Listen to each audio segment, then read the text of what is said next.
రాజధాని అమరావతిలో MLA MLC నివాస భవన సముదాయాల నిర్మాణం తుది దశకు చేరుకుంది.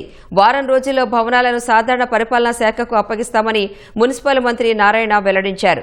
అమరావతిలో ఎమ్మెల్యే ఎమ్మెల్సీ క్వార్టర్లను మంత్రి పరిశీలించారు. ఇంటీరియర్తో పాటు మిగిలిన పనులు త్వరగా పూర్తి చేయాలని గుత్తేదారు సంస్థలకు ఆదేశించారు. గ్రూప్ 1, గ్రూప్ 2 అధికారుల నివాస భవన పనులు కూడా పూర్తి కావచ్చాయని వెల్లడించారు. రాజధానిలో భూములిచ్చిన రైతుల్లో కేవలం 674 మందికి మాత్రమే ప్లాట్లు ఇవ్వాల్సి ఉందని, దీనిపై కొందరు రాజకీయం చేస్తున్నారని మండిపడ్డారు.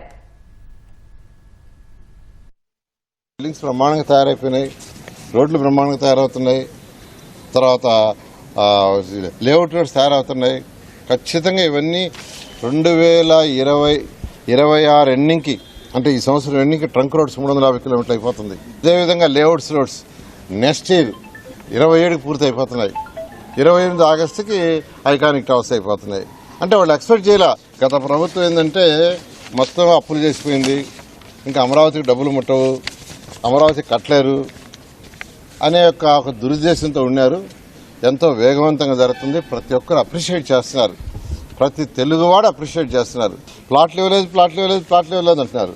98.6%, అంటే కేవలం 1.4%, అంటే అది కూడా కేవలం 674 మంది రైతులకి 489 ఎకరాలు మాత్రమే ఇవ్వాలి అవుట్ ఆఫ్ 35,017 ఏకర్స్లో.